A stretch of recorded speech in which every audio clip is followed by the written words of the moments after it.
Hi there and welcome to another video from Single Dad Solutions. Single Dad Solutions are a series of videos which give step-by-step guides to a lot of basic household chores. Believe it or not, there are men out there who can't cook or clean or do various other things. So during the time that I've had to look after my child on my own, I've developed a system which I think it works well for everyone. So please do follow these videos and it'll show you how to do a lot of tasks in a very, very simple and good fashion. Hi there and welcome to Single Dad Solutions. As it's a beautiful day outside, I thought we'd show you how to do laundry. Now that might seem like a very simple task to some, however, believe it or not, there are plenty single dads out there that have plintophobia. Plintophobia is the fear of washing machines. So what I'm going to show you how to do is I'm going to show you how to actually sort the laundry itself, get it in the machine, choose the right setting, use the right stuff, to wash it, then hang it up and get it out and get it dry.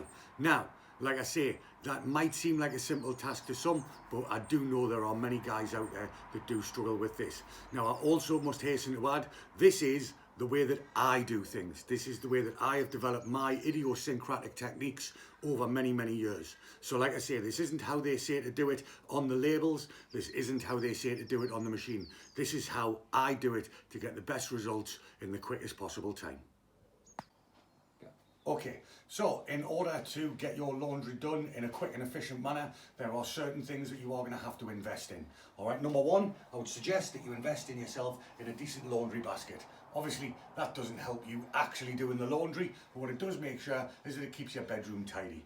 Okay, so keep your laundry in the laundry basket, it then goes into the machine. Now, once it's in the machine, what do you actually use to wash? Now, me, big fan of Bold. And the reason why, all right, it's 2 in 1. You got your detergent and your fabric softener in one. I genuinely don't know why anybody would use anything else. All right, but going to the shop to buy 2 different things. Now, also, I prefer the liquid or the tablets, all right, because you can just put them straight in the machine.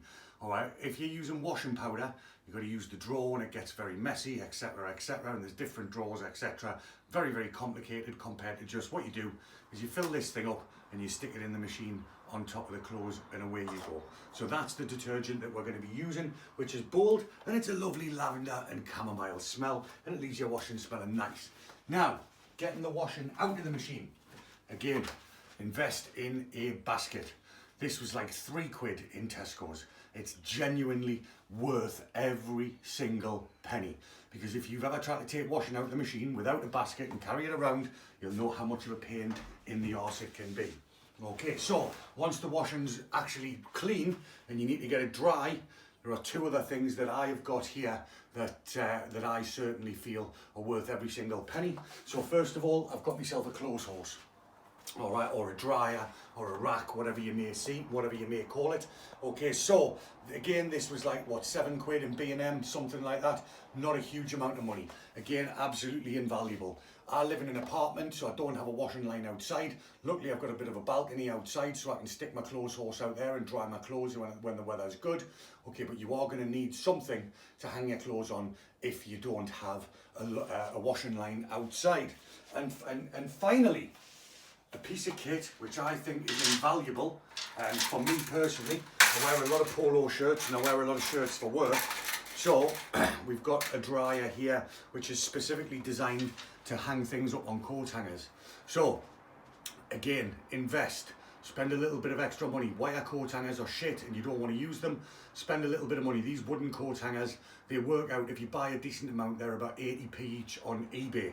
So you can hang your clothes on a wooden coat hanger and then hang it onto the area like that, and then you can put it outside and that gets your shirts dry. Now the beauty about hanging them on a coat hanger is if you shake them out properly before you put them on the coat hanger, the amount of ironing that they need is very, very little. So this is all about thinking ahead and making sure that we're going to have to do as little ironing as possible after we've actually washed the clothes. Okay, so what we're going to do is we're going to actually load the machine up now. This is one of the stumbling blocks that a lot of guys come across. All right, this is the fear of the washing machine. All right, first things that people worry about is what do you actually put in with what? And obviously you've heard a lot of people talking about separating the whites from the colours, etc. Now, depending on how old your clothes are or what kind of setting you're using, generally there's not really that much of a need. Obviously, if you're going to put a brand new red t-shirt in with a white shirt and put it onto a high setting, a high temperature, then yes, the colour is going to run. But once you've owned an item of clothing and you've washed it 3, 4, 5 times, there is no more dye is going to come out of that item of clothing. So you haven't really got to worry that much about separating the stuff as long as the stuff isn't brand new and brightly coloured.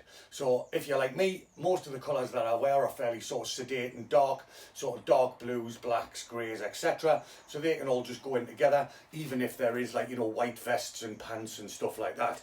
So here's our basket. Let's just simply empty it out on the floor here and let's start filling on the stuff that we want. Okay, so there are certain things I'm going to put back in, not for any other reason apart from the fact that I don't want them done yet. So here you go. So you're getting all your shirts, etc. So this is a brand new shirt. So I am actually going to put that to one side for a second. But okay, so there you go. You've got whites there, you've got whites there, etc. So as you can see, I'm putting whites and colours into the same wash. All right, but like I say, all of these items, they have all been washed several times before, so there's absolutely no need to think that they're going to run and spread the colour. Okay, so what you need to do is you need to fill your washing machine sort of 4/5 full. So make sure that there's a gap at the top there, so you get as much as there in you can as you can, but make sure there's a wee gap at the top where you can actually make sure that you can put your detergent in. So the washing machine is full. Remember, gold, 2-in-1, very, very simple. Now the reason that we made sure that there was a gap in the top is because this is where the detergent is going to be. So if you have a look on the side there, there's different gradients. Now technically you could probably wash your clothes by putting in 35, 55. I just fill it up. All right, so I like it to make sure that it smells nice and fresh, but again, depends on your budget. You can get 2-in-1 stuff in the likes of Lidl's, which is a lot cheaper. I normally buy my 2-in-1 stuff in places like B&M because it is a bit cheaper. So you'll get like a big bottle like this, which is technically going to do you 57 washes. Works out at about 6-7 quid. All right, so once you've filled in your little thing, you then slip it into the little shelf that you've made on the top there, and you shut the door. There we go. Now, again, this is one of the parts where people start to flap and worry. So as you can see, on the door, all right, there are 14 different settings, okay, plus a couple of extra spins. We've got all the numbers there, 1 to 14. Eco time, energy saver, extra rinse, delay time, the actual spin cycle, and the actual temperature. Now, what it happens is, most guys that have never used a washing machine take one look at this and go, I don't know how to do it. Like they think it's like some kind of space shuttle or some shit. All right, it's not like that at all. All right, I'm going to make this really, really easy. All right, 40 degrees. All right, that's the temperature that you wash everything on. All right, unless you're washing very, very delicate wools and stuff like that, but don't worry about it. Okay, 90% of your clothes are going to be cotton, and then 90% of your clothes are going to be washed at 40 degrees. So what you do is you look onto your washing machine here, and what is number 4, cotton. So you select number 4, and you want 40 degrees. 40 degrees. That's it, all right? And the fastest spin cycle possible, which will obviously get rid of all of the water. So, again, all right, out of all of these different settings, okay, what do you want? You want cotton and you want 40 degrees. Select cotton, select 40 degrees. With my machine, you turn it on. So if it was off, you would spin it round onto number 4 for cotton. You would spin it round onto 40 degrees, the highest thing, and then press start. So, it's very, very simple. Cotton, 40 degrees, start, get the stuff in with the detergent. I'm going to be back in about an hour and a half once this is done. Okay, so washing's finished. We're going to get it out of the machine, and we'll This is obviously where our basket comes into play. If you're going to try carrying this all around without a basket, it would be a massive pain in the arse. Okay, so make sure you check the machine, make sure there's no stray socks, and then away we go to hang it. Now, what I like to do is, in order to make sure that it's going to be hung in the best way possible and to make sure that as little ironing is required as possible, I'm going to shake out all the clothes, prepare them before I put it on there. So on the clothes rack, I like to put on the clothes horse, I like to put me pants and socks and whatever at the bottom, and then the t-shirts and then polo shirts and shirts all get hung on hangers on the clothes area. So obviously this is going to take quite some time. All right, it's going to bore the pants off you. What we're going to do is we're going to put this onto a time lapse, and you're going to see exactly how it's done. But what I want to make sure you do, or what I want to make sure that you see, is that when you're shaking out the clothes, say for example a t-shirt, okay, so what you would do is you would make sure that you grab the t-shirt by the seams, okay, so you grab it in the corner and the corner there, and then you shake it out. Yeah, so that means that when you hang that shirt on your clothes horse, when you take it off, it'll need very, very little ironing, if at all. Obviously some things you do iron and some things you don't. So we're going to speed this up on a time lapse, and then we'll be back in a second.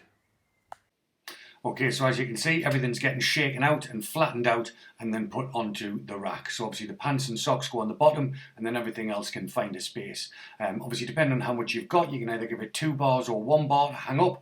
So obviously once everything's out the basket and it's flattened out and prepared, obviously the socks are the final thing. I'm going to hang the socks up, and then I'm going to start putting everything onto the clothes horse itself.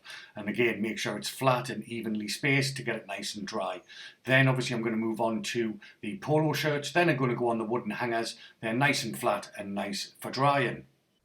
Okay, so everything's hung up. Obviously that normally takes around 10-15 minutes. So as you can see, I've got pants and socks and things on the bottom, and then you've got your t-shirts and all that, and they're all evenly spaced and all flattened out. And then we've got our polo shirts that are on hangers, nicely hung up, and that'll stop obviously for the iron. So right now, I'm going to slip these outside onto the balcony, and we're going to make sure that they get nice and dry.